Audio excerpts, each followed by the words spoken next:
지난 시간에도요, 우리가 해아의 모든 수고가 헛되고 헛되니 헛되고 헛되다 이렇게 이야기를 했죠.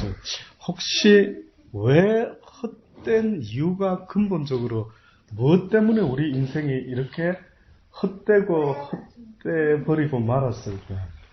물론 이 전도자, 하나님을 아는 자의 입장에서 헛되다라고 말했는데, 만약에 하나님을 모르는 자라 할지라도 세상은 헛되고 헛되다.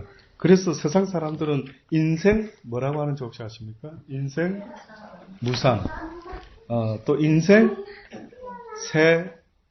세옹지마 뭐 이런 이야기 듣지 않습니까? 인생이 무상하다라는 말이 무슨 뜻인 줄 아십니까? 이게 한자 수건 되겠죠. 인생 무상이라는 것은요, 그 세상의 이 변화와 흐름과 좋은 것과 나쁜 것과 불화와 기쁨과 이 모든 것이요, 물 흘러가는 그 위에 멈추지 아니하고 흘러간 거예요. 기쁜 것도 곧 흘러가 버리고 슬픈 것도 곧 흘러가 버리고. 그러니까 내가 뭔가 기억을 할 만한 게 뭐냐 이거지. 다시 말해서 나 20살 때 너무 좋았어. 나 당신 만났을 때 그 첫 사랑했을 때 내가 막 그때 마음이 막 너무 좋았어. 예, 옛날에 있었죠. 또 힘든 일이 있었죠. 그때 너무 힘들었어. 예, 그 힘든 일과 즐거웠던 일과 이 모든 것들이 흘러가는 물에 띄운 종이배와 같이 계속 다 흘러갔다. 지금은 뭐 있냐고요. 지금은 어떠요? 계속 흘러가고 있는 가운데 지금은 남은 것이 아무것도 없다. 이것이 어떻게 보면 인생 무상이다. 결국 나쁘다고 막 실망할 것도 없고, 막 좋다고 너무 좋아가지고 어쩔 줄 몰라 뭐 이게 영원히 갈 듯이 또 그렇게 생각할 것도 없다. 근데 세옹지마, 이거는 뭐 저도 옛날부터 그 의미를 한자 그 설명을 해놓은 재미난 이야기가 있습니다. 옛날에 아마 중국 사람의 이야기더라고요. 중국 북쪽 병방 쪽에 사는 어떤 노인이요, 어떤 말을 한 마리 기르고 있었는데 이 말이 북방 경계선 넘어 오랑캐가 있는 쪽으로 네 말이 넘어가 버려요. 노인네 말이요. 그래가지고 동네 사람들이요, 아이고야 어쩌지, 그 한 마리밖에 없는 그 말이 넘어갔으니 이제 농사 어떻게 짓고 어떻게 타고 다니고 어떻게 하지, 이렇게 이제 걱정이 됐습니다. 근데 세상에 얼마 지나가지고요, 이 말이 돌아왔는데 오랑캐 딴 암말을 하나 데리고 돌아온 겁니다. 그때 뭐 동네 사람들이요, 어머머머, 야 이게 웬일이야, 이게 세상에 이런 행운이 이 집에 다 있다니, 이래가 또 사람들이 막 좋아가지고 막 축복해주고 부러워했습니다. 그래서 그 집에 외동 아들이 있었는데, 노인네에게 이 외동 아들이 오랑캐 땅에서 넘어온 말을 이제 한번 타려고 탔는데, 이 오랑캐 말을 타다가 익숙하지 않는 가운데 떨어지고 말한 거예요. 그래가지고 다리가 절단이 났네요. 그러니까 동네 사람들이 또 그럽니다. 아유, 이거 어떻게, 저는 뭐 오랑캐 말에 안 왔었으면 저 탈 일도 없었고 저렇게 안 다쳤을 텐데, 아유, 이거 무지에 그런 일이 또 이런 것도 사람이 했습니다. 그런데 조금 있다가 전쟁이 오랑캐하고 붙어가지고요, 마을의 모든 젊은이들이 다 징집이 되는 겁니다. 근데 다리 병신인 이 노인네의 아들은 징집이 안 된 거예요. 이걸 가르쳐서 한자석으로 세옹지마다 이렇게 말하는 겁니다. 그러니 이것은요, 하나님을 아는 사람이 말한 게 아닙니다. 하나님을 모르는 사람이 어떻게 보면 인생은 좀 허무한 것 같다, 인생은 헛되고 헛된 것 같다. 말 그대로 전도서 기자인 이 솔로몬은 헛되다라는 의미가 하나님이라는 그 전능자를 섬기는 일 외에는 가치 있는 게 무엇이 있을까 하는 것을 말했고요. 이런 인생 무상을 말했던 사람, 세옹지마를 말했던 이 사람들의 말은 인생 뭐 하나님이고 뭐고 섬기고 뭐고 그건 모르겠는데 살아보니까 남는 게 별로 없는 것 같다. 그죠? 좋은 일이 있으면 또 슬픈 일이 있고, 또 슬픈 일이 있다 보면 어떻게 해요? 좋은 일도 또 있고. 그러니 슬픈 인생들아 너무 슬퍼하지 말고 또 좋을 때도 올 것이래. 또 너무 좋느냐 또 너무 기대하지 말아라. 또 얼마 못 가서 슬픈 일이 또 있을 것이라. 이것이 바로 인생 무상이다라고 그렇게 사람들이 생각하는 것입니다. 여러분 생각은 어떻습니까? 지금 우리가 솔로몬의 헛되고 헛되니 지난 시간에 모든 것이 헛되고 헛되다 이렇게 배웠습니다. 조금 철학적인 것 같죠? 그래서 세상의 사람들도 인생 무상 세옹지마를 이야기합니다. 그러면 여러분은 혹시 인생이 뭐라고 정의하는 게 있으십니까? 어제 예. 영화를 한 편 봤는데 예. 그저께 우리 식구들 4명이 영화를 봤는데요. 네. A River Runs Through It이라는 영화예요. 예. 꼭 한 번 보시기 바라요. 근데 목사님 가정에 2아들이 있는데 한국말로 해보니까 제목을 흐르는 강물처럼. 그런데 그 큰아들이 나중에 이제 노인네가 돼서 자기 지나간 과거를 회상하는 그런 내용인데 다 지나가요. 그러니까 아주 평범하게 그냥. 예. 하나에서 그래서 아름다운 자연 배경. 그걸 보고 나서 우리 2딸이 뭐라고 하냐면 우리는 그건 뭐죠? 이렇게 대답하더라고요. 그러니까 그렇게 흘러갈 것을 그러니까 거기서 이제 하나님의 입장은 아니니까 설마 그런 게 있었어요. 그래서 저도 우리는 뭐지? 그 생각을 하고 예. 혹시 노인과 바다라는 책 읽어보셨습니까? 노인과 뭐 영국이 대표하는 최고의 영국과 바꾸지도 않겠다라는 아주 위대한 작가 해밍웨이라는 그 어떤 작가가 나름대로 아주 유명하답니다. 근데 그 해밍웨이가 노인과 바다라는 책을 썼는데요. 그 요지는 어떤 내용이냐면 어느 날 한마디로 노인이 바닷가에 나가서 고기를 큰 놈을 잡았습니다. 그래가 배에다 묶어가지고 신이 나서 이제 집에 왔어요. 그래가 이제 드디어 설레에서 배를 딱 대고 보니까 큰 물고기가 뼈만 남은 겁니다. 세상에 오는 가운데요. 뭐 상어떼가 물었는지 누가 물었는지 다 물어 뜯어놓고 뼈다귀만 남은 고기가 결과적으로 가지고 왔더래요. 그래서 그 이야기를 소설을 통해서 어떻게 보면은 노인과 바다는요. 인생은 애를 쓰고 썼는데 남는 게 이거밖에 안 된대요. 그래서 우리가 잘 아는 그 알렉산더 대왕이죠. 그 알렉산더 대왕이라는 사람이요. 이런 말을 했다고 합니다. 세계를 정복했지만 나의 왕국은 아무데도 없다. 그러나 예수는 죽임을 당했지만 그의 사랑의 왕국은 날로 번져가지 않는가. 그와 우리 사이에는 근본적으로 다른 것이 있다. 영웅들과도 다르며 성자들과도 다르다. 이상한 일이다. 이 말을 알렉산더 대왕이라는 나폴레옹이라고 하는 위대한 어떻게 보면 한 시대의 왕이었던 자가 고백했던 이야기입니다.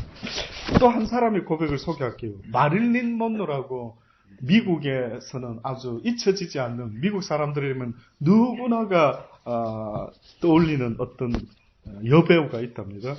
뭐 저도 뭐 보긴 봤습니다만 보니까 뭐 화면에 옛날 화면 자료 화면에 금발의 그런 어떤 여자 배우였는데 그분이 아마 그 여자분이 그 당시 때에는 굉장히 인기가 많았던 모양이죠. 그런데 그렇게 인기 많고 그렇게 명예와 돈도 많았던 그 여성이요.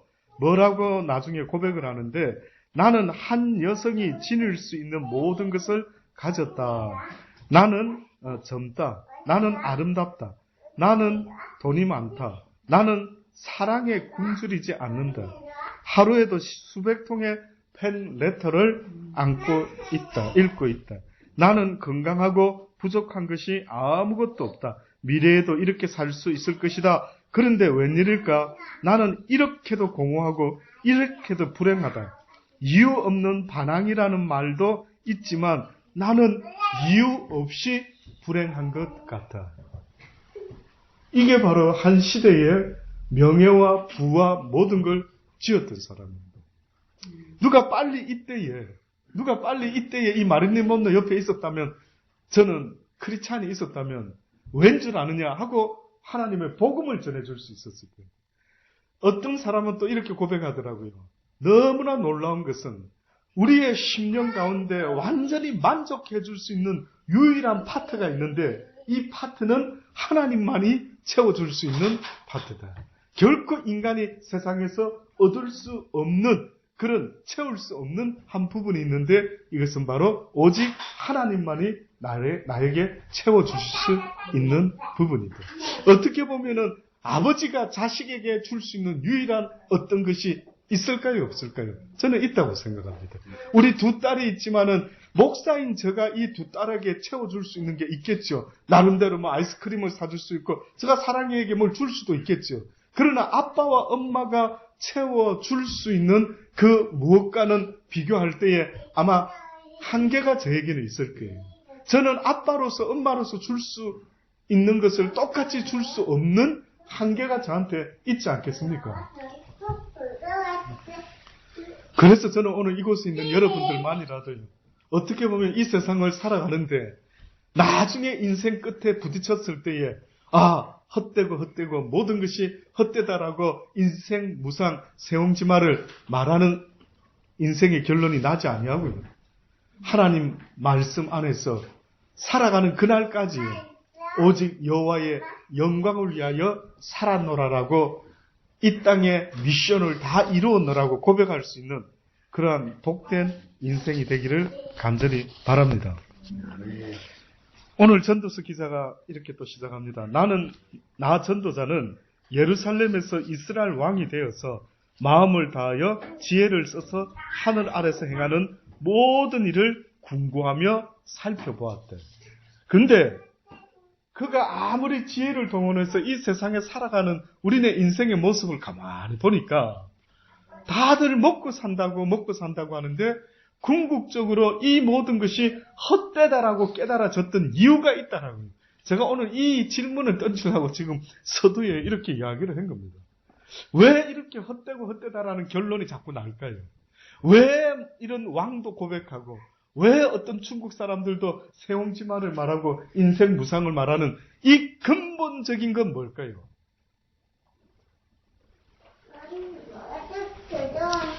헛되지 않으려고 하면은 어떻게 되면 인생이 그래도 살만한데? 라고 이렇게 말할 수 있으려면은요.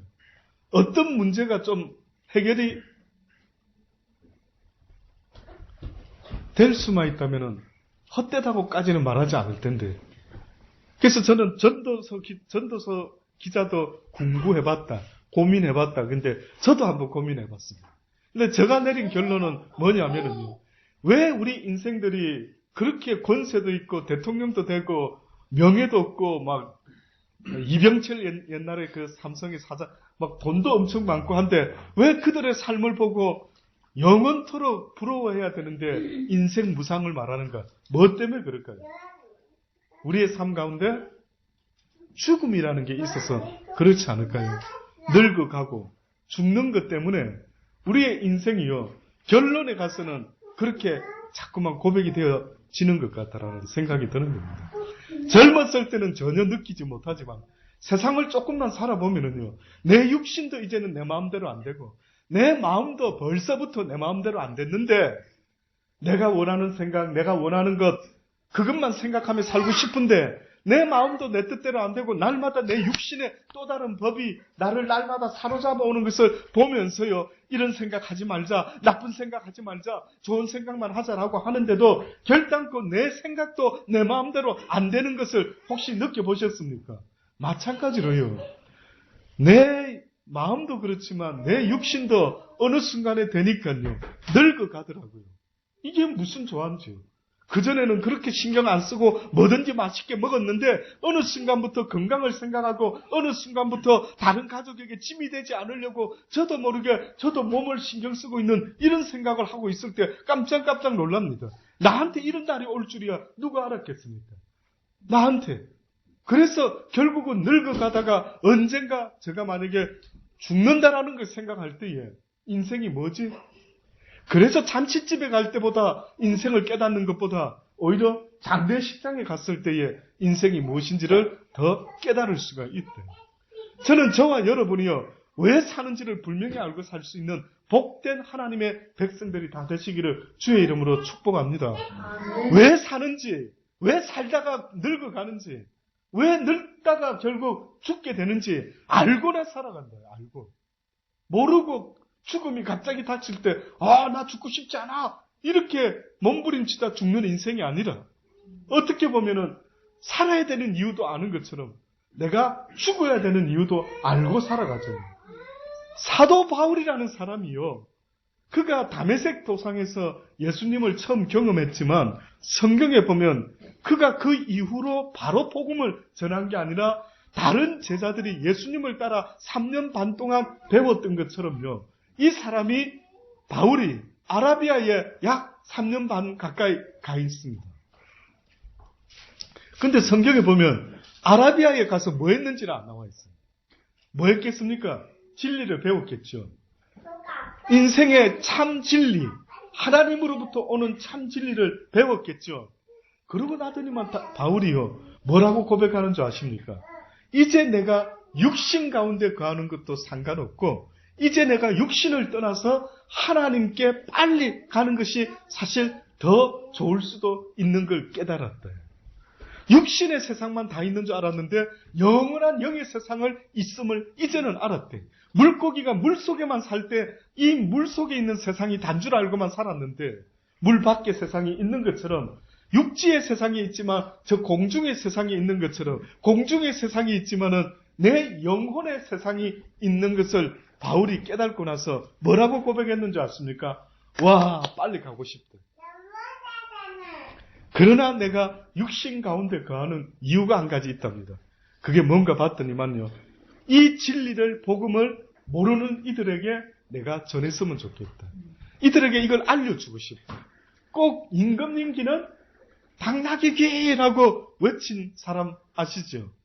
어느 날 우연히 임금님기가 세상에 모자를 벗고 보니까 당나귀인 거예요. 너무나 놀랍고 사람들에게 알려주고 싶은 거예요. 임금님기는 당나귀거든. 저는 여러분도요, 그 영원한 세상을 좀 경험하실 수 있어가지고요. 이제는 여러분도 저도 입만 뻥끗하면은 이 진리를 세상 사람들에게 임금님기는 당나귀기였습니다. 이 땅의 삶이 다가 아니라 우리의 영혼의 영원한 본향인 하나님의 나라가 있습니다. 라고 그렇게 알려줄 수 있는 복된 인생들이 다 되실 수 있게 되기를 바랍니다. 아멘. 모든 일을 궁구하며 살필죠. 저는 여러분이 너무 바쁘지 않기를 바랍니다. 조금 삶을 조금 생각할 수 있는 시간을 조금씩 가져가시면서 사시기를 바랍니다. 특히 하나님이 그걸 원하시는 것 같아요. 나는 너희들이 너무 바쁘지 않기를 원한다. 나와 이렇게 개적으로 좀 데이트할 수 있는 시간, 이 시간이 기도 시간 아니겠습니까? 나와 데이트하는 시간을 좀 만들었으면 좋겠다. 너무 바쁘면 하나님을 기억하기가 좀 어려운 것 같습니다. 근데 솔로몬 왕은요, 그 바쁜 와중에도 모든 일을 내가 가만히 궁구하며 생각해보고 살펴본 적, 이는 괴로운 것이다. 하나님이 인생에게 주사 수고하게 하신 괴로운 육신의 삶이다. 이렇게 결론을 내린 겁니다. 그러면 솔로몬이 왜 이렇게 결론을 내렸을까? 저는 오히려 솔로몬이 왜 이렇게 답을 이렇게 나름대로 고백을 했지? 또 궁금해봤죠. 아마 솔로몬이 이걸 알았다면은 이렇게 말할 수 있었겠다. 뭘요? 인생이라는 존재가 하나님 앞에서 모든 게 다 틀어지기 시작한 것은 뭐 때문이었습니까? 따먹지 말라고 한 선악과를 따먹음으로 우리의 인생이 다 틀어지기 시작했어요. 쉽게 말해서 우리 인간의 문제가 뭐였습니까? 하나님 앞에서 말하면 인간의 궁극적인 근본적인 문제는 하나님 앞에서 하지 말라고 하는 선악과를 따먹는 그 범죄함 때문에 인간의 삶이 다 뒤틀어지고 말았던 겁니다. 그래서 인간이요, 그전에는 땀 흘리고 먹고 살려고 애쓰고 수고할 필요가 없었는데 성경에 보니까 아담이 범죄한 이후 죄의 결과로 말미암아 뭐가 주어졌느냐 하면 네가 이 땅에서 먹고 살기 위해 땀을 흘려야 될 것이고 땅은 너에게 순순히 먹을 것을 내주는 것이 아니라 가시와 엉겅퀴를 내게 될 것이라. 이것이 우리네 인생이 되고 말았습니다. 뿐만 아니라 여자들도 이제는 아이를 놓고 하는 것이 다 마냥 기쁜 것이 아니라 어떻게 보면은 잉태하는 수고와 해산의 고통이 더하게 될 것이다 라고 성경은 이야기하고 있지 않습니까? 결국은 모든 문제가요, 바로 이 죄 때문에 말미암아 우리의 인생이 이렇게 힘들어지고 땅은 저주를 받았다. 땅은 네가 행하는 모든 일에 저주를 받았다. 그래서 하나님이 우리의 기업을 회복시키기를 원하시는데, 회복되게 하려고 하면 먼저는 무엇부터 바꾸라 하시냐면 네가 용서함을 받는 의인이 되어야 됩니다. 죄인에서 용서함을 받는 의인이 되어, 네 삶의 문제, 네 영혼의 문제가 먼저 거듭나야만 된대. 네가 아무리 돈을 벌려고 하고 뭐 해서 애를 써도 안 된다. 벌었다 하더라도 그것을 누릴 수 있는 그러한 기회가 너에게 주어지지 않는다. 네가 무엇을 먼저 해결해라고 자꾸 말씀하시는데, 그게 바로요, 너의 죄의 문제를 해결해라. 네가 죄의 문제를 해결하지 않고 부자가 되어도 뭐가 되어도 이게 닳지 않답니다. 내가 줄 수 있는 평안과 기쁨과 안식을 누릴 수가 없다라고 성경이 자꾸 말하고 있습니다.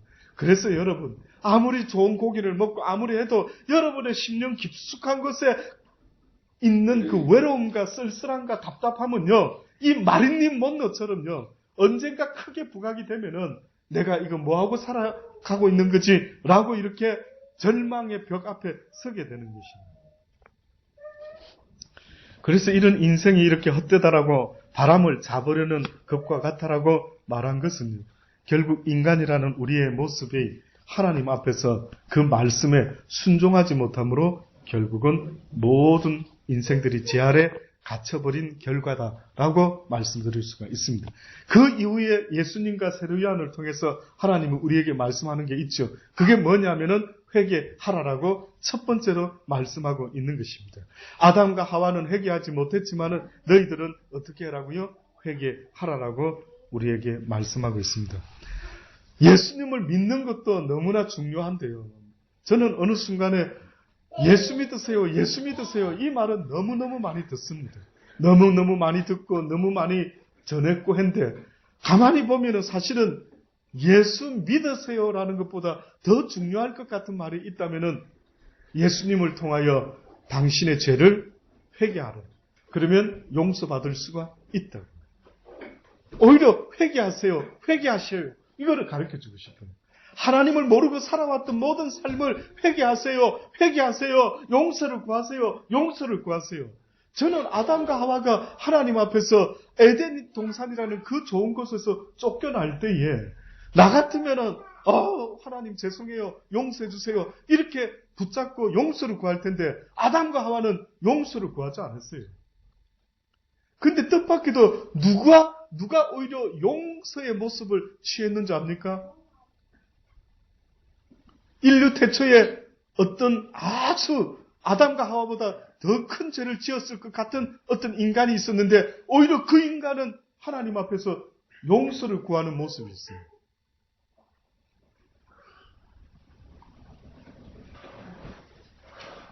이런 인간은 용서하면 안 되는데, 그런데 오히려 용서받는 것 같아요. 누군지 아십니까? 십자가에서요, 배에서. 다윗. 인류 태초에 가인과 아벨. 가인이죠, 가인. 가인은 인류 태초에 뭐였습니까? 살인자 권사네요. 아시죠? 근데 그 인간이 용서받은 것 같아요, 용서 못 받은 것 같아요? 용서받았다. 하나님 앞에서 용서받은 것 같아요, 용서 못 받은 것 같습니까? 성경을 자세히 고민하면서 읽어보지 못해서 그런 깊은 뜻까지는 모르십니까? 너를 만나는 자가 뭐라고 하십니까?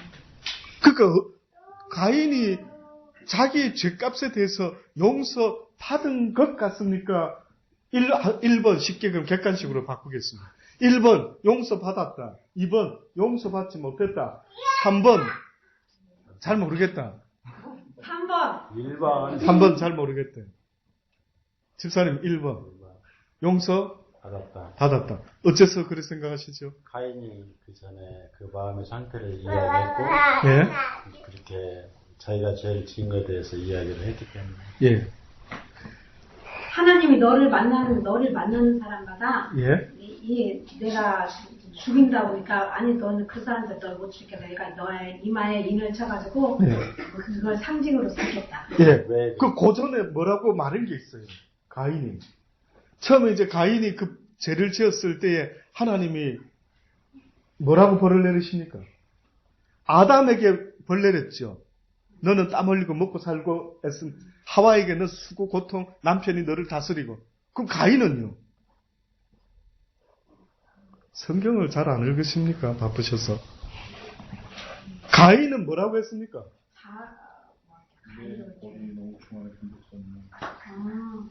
그러니까 고전에 뭐라고,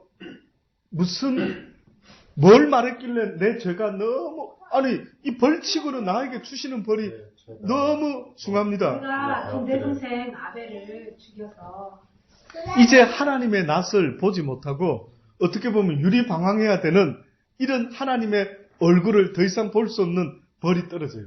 그래가지고 이제 너는 유리방황하며 나와 상관없는 자가 될 것이다. 어떻게 보면 그렇게 벌을 내리죠. 성경 나중에 찾아보셔요.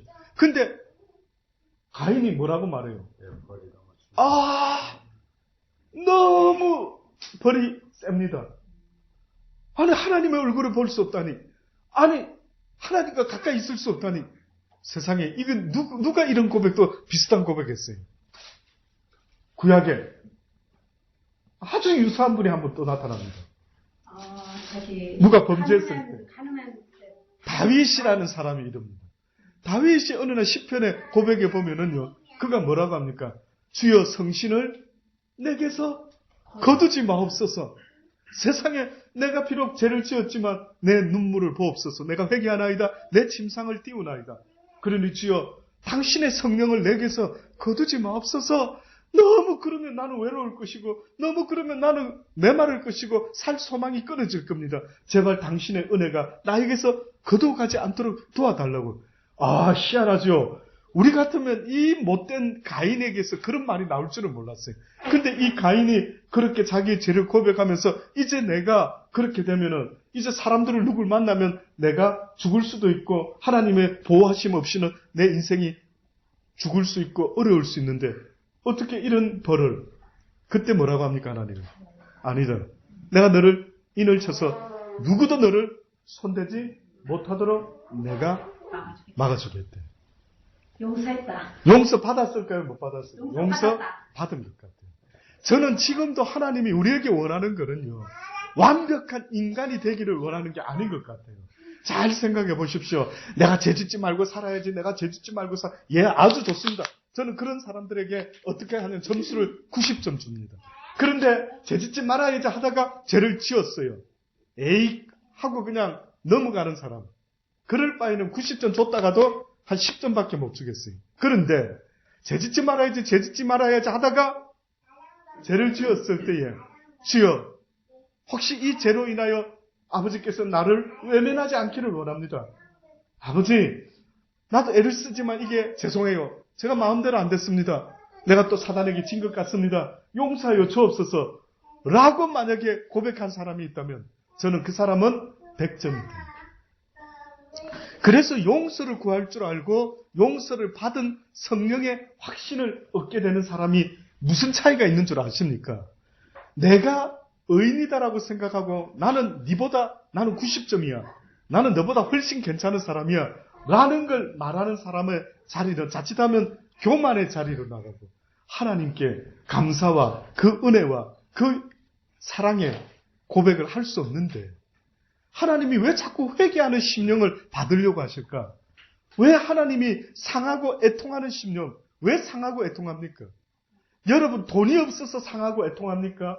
내 뜻대로 안 되니까 내 마음이 지금 상하고 애통합니까? 성경에서 하나님이 상하고 애통하는 심령을 외면치 않는다라고 했을 때 그 뜻이 뭔 줄 아십니까? 그 뜻이 뭔 줄 아십니까? 하나님의 말씀대로 살아보려고 애를 쓰고 몸부림을 쳤는데요. 그렇게 안 되고 또 쓰러지고 또 넘어졌을 때 하나님 앞에 나와서 고백하는 말, 이것이 바로 뭔지 아십니까? 바로 아버지요. 내가 아버지의 말씀대로 이렇게 살아보려고 애쓰고 애썼는데 이렇게 되지 못했나이다. 라고 하면서 주여 나를 긍휼히 여겨 주옵소서라고 고백하는 이것이 바로 애통하고 상한 심령의 모습이다라고 성경이 우리에게 말씀하고 있는 것입니다. 한 번이라도 그런 적 있으십니까? 혹시 살아오시면서 한 번이라도 하나님의 말씀대로 살고 싶은데 왜 이게 잘 안 될까라고 고민하고 몸부림쳐 보신 적 있느냐고요? 주중에도 여러 일들이 있었습니다. 사모가 학교에서 아는 분을 만나가지고 점심을 사주겠다 했어요. 이스라엘에 갔을 때 나이 드신 분이 계셔서 좀 도와드리고 했더니만 마음에 이렇게 뭔가 감동이 있었던 것 같아요. 꼭 사모님 내가 시드니 가면은 점심 좀 맛있는 거 사드리고 싶다고. 그래서 며칠 전에 갔다 왔습니다. 갔다 와서 있었던 한 몇 분이 같이 나와서 있었던 대화를 이야기를 저한테 간단하게 해주더라고요. 근데 안타깝게도 잠깐 전해주는 그 이야기 내용이 뭔지 아십니까? 교회에서 있어지는 어떤 막 참 옮기기가 부담스러운 막 그런 이야기들. 그래서 아유 속상하다. 시드니에 괜찮은 목사가 어디 있어? 시드니에 어디 지금 교회를 나와서 어디로 딴 데 간다 하더라도 도대체 어느 교회를 가야 되는 거야? 요즘은 분위기가 그냥 나오지 마라 하는 분위기래. 뭐 이런데요. 나가봤자 어디 갈만한 데도 없어. 그냥 막 속상해도 있는 거야. 내 마음에 안 드는 목사라도 그냥 있는 거야. 이런 이야기를 실컷 나누다가 사모님 교회는 어디예요? 그게 뭐 내가 아는 분이 이러면서 이제 이런 이야기를 나누었답니다. 근데 저 마음에 왜 그리 씁쓸해하죠? 그냥 씁쓸해한 겁니다. 저는 아직까지 이런 성도를 만난 게 별로 없는 것 같아요. 누가 저한테 찾아와가 목사님 하나님의 이 진리의 말씀을 지난 주일날 참 감동이 되고 와닿았습니다. 제가 이번 주중에 이렇게 살아보려고 얼마나 애를 썼는지 모릅니다. 그런데 또 넘어지고 쓰러졌어요. 나 같은 거 어쩌면 좋습니까 목사님? 이러면서 애통하는 심령 저는 본 적이 별로 없습니다. 제가 애통했는데요. 그러셨습니까? 우리 집사님 빼고요. 그렇습니까? 덜어 있었네요. 덜어 맞습니다. 많이 없었어. 덜어 한두 분씩, 맞네. 그렇네. 카톡으로, 우리 집사님 경우는, 맞아요. 네, 인정. 집사님은 여러 번 카톡으로, 목사님, 제가 바로 이렇게 살았어야 되는데, 이렇게 안 되네요. 어때요? 오늘도 몸부림칩니다. 안타깝습니다. 기도해 주세요. 예. 제발 저는 이런 고백 좀 한번 들어보면 우리 주님이 기뻐하실 텐데 기껏 한다라는 말이 어느 목사 어떻고 저떻고 그래 그렇단다면은 기도해봤냐 이거. 주여 내 영혼을 위해서라도 복된 주의 종을 보내주옵소서. 또 지금 저 목사님이 바꿔주옵소서가 아니라 거듭나게 도와주옵소서. 우리 목사님 위해서 내가 기도하나이다. 얼마나 그들이 기도하는지 저는요. 여러분 저 같은 사람 하나 넘어지는 거는 저 문제가 아니라 여러분과 관계가 있는 것 아닙니까? 저가 영육간에 강건해야 여러분에게 복된 진리의 말씀 전할 것 아닙니까? 그러면 오히려 여러분들은 저가 늘 이 말씀에 집중할 수 있도록 또 나를 위해 기도해 주실 수 있도록 오히려 그래서 옛날에 한국에는 한때에 목사님들에게 도서비를 준 적이 있습니다. 좋은 책 좀 읽으시라고. 그래서 제발 우리한테 좋은 양식을 진리를 좀 전해주십시오라고 그래서 목사님한테 투자하는 것이 곧 내 영혼에 위한 투자다 생각하고 애를 썼다라는 그런 시대가 있었습니다. 저는 여러분이요 목사님 알아서 하시겠지 이게 아니고요. 주여 내 영혼을 위해서라도 만약에 주님이 세웠다면은 그의 입술을 통해서 주의 말씀을 날마다 들려주옵소서. 그러려고 한다면은 그를 위해 내가 영적 싸움에 힘을 보태어 그가 영육간에 강건할 수 있도록 하나님께 날마다 내가 기도하나이다. 그래서 제가 늘 부탁을 하는 겁니다. 저를 위해서 기도하셨냐고. 그것은 곧 여러분들을 위해서 기도하는 것과 똑같은 거거든요. 저는 어디 가서 교회 이런 이야기 저는 그만 멈춰 하고 싶어요. 멈추라고. 하나님의 할 이야기 당신들이 왜 함부로 말을 하느냐요. 제발 그 가운데 어두운 가운데 내가 어떻게 빛의 삶을 살까 이것만 고민하고 몸부림쳐야 되는데 아주 한술 더 뜨고 앉아 있는 거예요. 한술 더. 돌아가는 판세에 자기가 무슨 하나님이나 됐냐 돌아가는 교회 돌아가는 모든 일을 자기가 최고로 잘 아느냐 그저 막 또 말하고 함부로 내뱉고 하나님이 옮기지 말아야 했는데, 하나님이? 하나님과는 전혀 관계없는 자들. 하나님 하자도 모르는 자들. 하나님의 뜻은 전혀 모르는 자들. 본인들 생각을 내 이야기하는 거예요. 그러면 하나님은 어떤 생각을 가질까 늘 물어봐야 되는 거예요. 그래서 지난 시간에 기억납니까? 주일날 오후 시간에 뭐 말씀, 저는 너무 중요하다 생각했는데 욥기서에서 욥이 맨 마지막 장에서 뭐라고 고백했댔습니까? 주신 이도 하나님이시여 취하신 예, 모든 게 하나님이신데 그건 1장에 나오는 겁니다. 근데 24장 마지막 장에 뭐라고 고백을 했느냐면은 이제 내가 입술을 가린대. 어떻게 보면 이제 내가 함부로 떠들었던 이야기에 입을 막겠대. 그리고 뭐라고 써놨다고요? 주님께 묻겠다, 여쭙겠다 그랬어요. 주님께 이제는 물어보겠는데 내가 함부로 무지한 말로 이치를 가렸나이다. 욥이 친구들하고 대화할 때에 얼마나 말빨이 좋았습니까? 니만 아냐 진리를? 나도 안다. 얼마나 말빨 좋았어요. 그런데 그가 나중에 뭐라고 고백합니까? 내가 귀로만 듣던 하나님을 이제는 얼굴로 직접 눈으로 보나이다. 무지한 말로 이치를 가리운 자가 누구니까 용서하소서. 이제는 내가 묻겠나이다. 이제는 내가 살다가 이해되지 않는 일이 생기면 주님 앞에 묻겠나이다. 그렇게 욥이 고백했다라고. 너무 귀한 일을 물어봐라. 물어보지 않는 자들, 자기 뜻대로 자기 생각대로 하는 자들.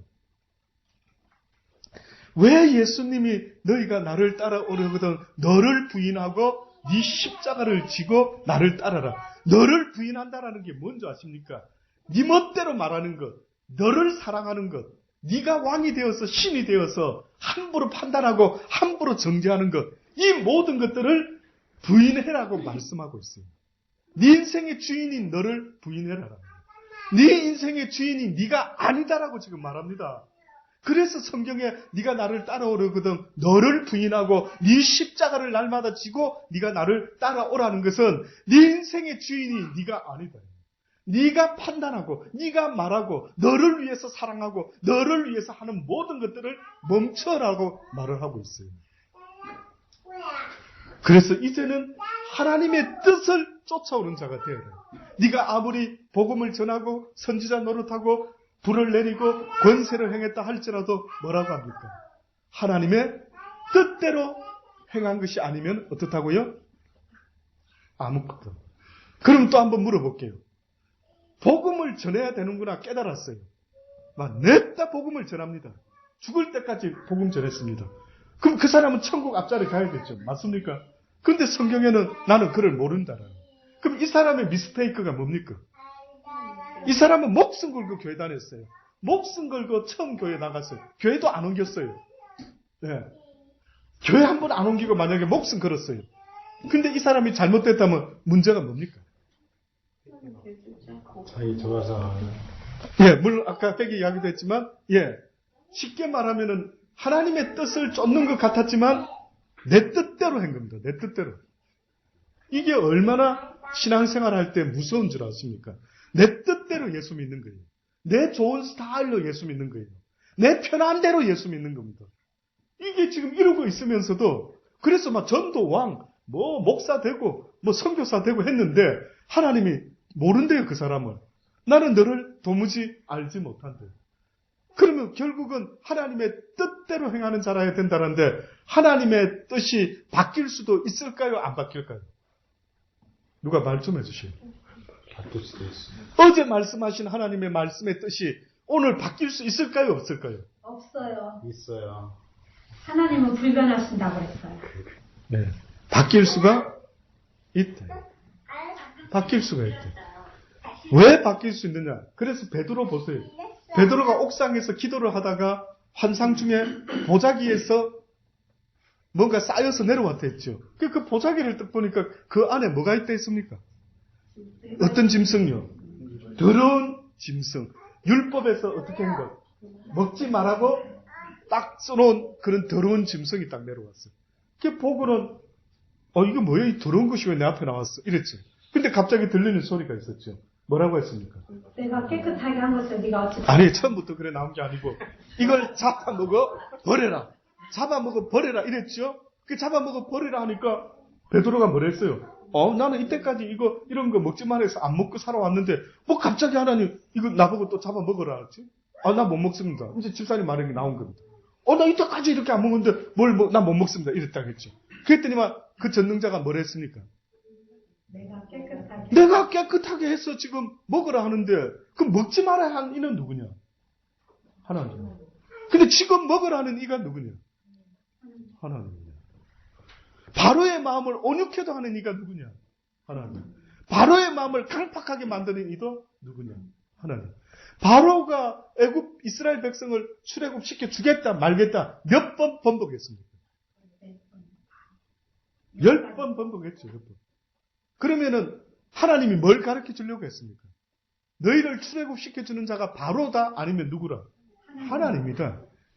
바로는 자기도 모르게 마음이 이렇게도 되고 저렇게 누가 간섭할 수 있다? 하나님이 간섭해. 그래서 바로를 하나님이 악한 자는 악한 때에 내가 들어 쓴다. 뜻밖에도 하나님의 뜻은요. 어제 복음을 전하라 했다가도 오늘 하지 말라면 어떻게 해요? 하지 말아야 된다고요. 오늘 내가 우리 아버지하고 살고 있어요. 본토 친척 아비 집에서. 근데 그 전능자가 갑자기 본토 친척 아비 집을 어떻게 해요? 떠나라 하면 떠나야 됩니까? 안 떠나야 됩니까? 떠나야 돼. 나는 안 떠나고 싶을 수 있는데. 나는 그냥 여기가 좋사오니 하고 싶은데 떠났어요. 자, 그리고 하나님이 어느 날 이삭이라는 아들을 줬습니까? 안 줬습니까? 줬죠. 그거 잘 키우고 있는데 준 아들을 하나님이 어떻게 말합니까? 제물로 바쳐라라고 말하죠. 아유, 주셔놓고 바치라고 이게 뭡니까? 이래 말할 수 있죠. 맞습니까? 하나님 줘놓고 또 내놔라네. 치사 팬티다. 뭐 이렇게 말하는지 모르겠는데. 그래요. 치사하게도 줬다가 또 내놔랍니다. 하나님이. 그리고 줘야 될까요? 주지 말아야 될까요? 줘야 돼요. 믿음이 좋으시네. 예, 안 주고 싶지만은 어때요? 그 전능자가 내놔라면 줘야 안 됩니까? 그러면 내 뜻입니까? 하나님의 뜻입니까? 하나님의 뜻은 우리가 생각지 못한다 이거예요. 하나님의 뜻은 이제 이 순간부터 멈춰라면 멈춰야 된다. 근데 우리는 멈출 줄 모르는 악셀에다만 밟고 브레이크가 없는 이런 질주하는 세상을 혹시나 살아가고 있지는 않는 거예요. 그래서 항상 깨어서 나에게 물어봐라는 겁니다. 항상 지금 내가 잘하고 있는지를 확인받아야죠. 그래서 우리 아이들 키울 때 저는 기억납니다. 뭔가를 일러주면 아이들이 와서 아빠 나 지금 이렇게 하고 있어. 잘하고 있지. 칭찬받으려고 확인할 때가 있대요. 그래서 제가 언젠가 주일날 이렇게 말씀드린 거 저는 기억합니다. 그래서 날마다 물어보고 할 수도 있겠지만 더 중요한 것은 하나님의 간섭을 받는 자가 되어야 된다. 베드로가 이제 바울이 복음을 열심히 전하러 애를 썼지요. 그런데 하나님이 간섭하더라고요. 어느 날 이쪽에 가서 복음 전하는데 하나님의 성령이 강권적으로 막는 겁니다. 오늘은 여기서 하지 말고 저기 가서 복음을 전하라. 이렇게 하나님의 간섭을 받아야 된다. 하나님의 간섭을 받는 걸 느끼지 못한다면 버림을 받은 자와 똑같아요. 자칫하면. 지금 하나님이 나를 간섭하고 있는지 안 있는지. 그래서 여러분 날마다 무슨 일을 할 때마다 늘 하나님께 마음으로라도 여쭤보랍니다. 아버지 이 차 살까요 말까요? 아버지 이거 먹을까요 말까요? 아버지 저거 할까요 말까요? 나는 당장 하려고 했다가 왠지 느낌이 싸하면은 얼른 수도 멈춰란 말이에요. 얼른 멈춰라고요. 그 간섭함의 느낌을 느낄 수 있어야 된다. 내 영이 느껴야 된단 말이에요. 하나님이 나와 함께 하시고 나와 동거하심을 내 영이 느끼지 못하면 사생자, 버린 자와 똑같을 수도 있다라고 하나님이 말하는 겁니다. 그게 느껴지지 않으면은요, 늘 하나님 이야기는 하지만 그분은 어디 계시지? 오늘은 외출하셨나? 오늘은 주무시나? 이렇게 말씀하는 거예요. 아니다. 날마다 너의 하나님은 불꽃 같은 눈으로 너를 감찰하시고 지켜 보호하시는 하나님이다. 이 세상에서 유일하게 너의 인생을 지켜주는 분이 있는데 그분이 바로 여호와 하나님이시다. 이 세상에 유일하게 너를 사랑하는 분이 있는데 그분이 바로 여호와 하나님이다. 여러분은 사랑하는 자녀 키울 때 한눈 팔 때가 있습니까? 혹시나 다칠까봐, 혹시나 잘못된 거 먹을까봐 날마다 애를 쓰고 노력하고 지켜보는 것처럼 하나님도 나를 지켜본다고 하시는데 믿어지시기를 바라는 겁니다. 나를 지켜본답니다. 내가 아프면 그분도 아프답니다. 내가 힘들어하면 그분도 힘들다고 합니다. 느낌이 없는 겁니다. 느낌이. 뭐 돈 버는 느낌은 막 있으신지 모르겠는데 하나님에 대한 느낌이 전혀. 언젠가도 말씀드린 것처럼 청와대에 들어가려고 할 때에 박근혜 대통령을 내가 아무리 잘 알아도 박근혜 대통령이 나를 모르면 나는 청와대에 들어갈 수가 없다. 잊지 마십시오. 여러분이 성경 공부를 아무리 많이 해서 하나님이 이런 분이야 라고 알고 계실지 모르지만 하나님이 여러분을 모른다 하면 억울하지 않는 거예요. 그래서 선지자 노릇도 하고 권세도 행하고 귀신도 쫓았는데 하나님 앞에 딱 서니까 뭐라고 하나님이 말한다고요? 이 불법을 행한 자들아 내게서 떠나가라. 나는 너희를 도무지 알지 못한다. 그러면 왜? 뭐가 문제가 생겼대? 뭔가가 문제가 생겼답니다. 보니까 복음을 전하고 안 전하고 열심히 교회 생활하고 안 하고 모든 것 중심에 내가 중심이 되어서는 안 된다. 내 뜻대로 예수 믿는 거 안 된다. 이거. 내 좋아서 교회 열심히 다니는 거 안 된다. 이거. 나는 교회 다니고 싶은데 그분이 멈춰라면 멈춰야 된다. 나는 이 교회에 뿌리 박고 싶은데 그분이 가라면 가란 말이에요.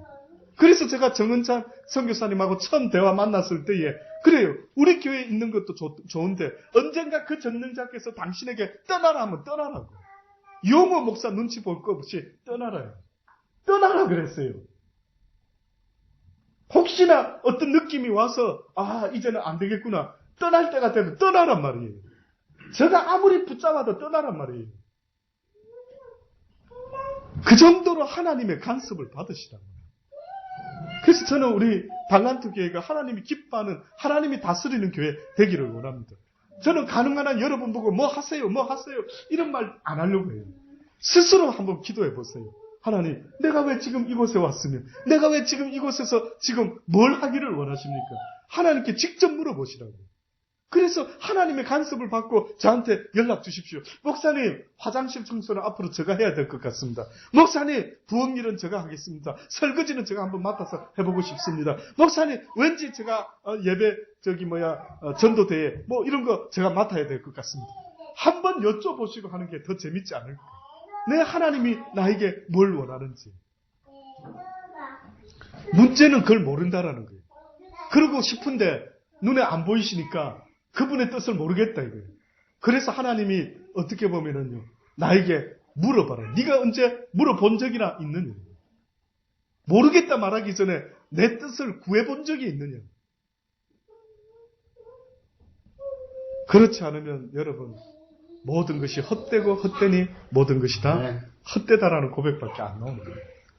헛되지 않으려면 여호와를 경외하는 일이 무엇인지 이제 날마다 여쭈어보며 산 제물이 되어 살아있는 산 예배를 어떻게 드리는 것이 하나님이 기뻐하시는 것인지를 날마다 구하고요.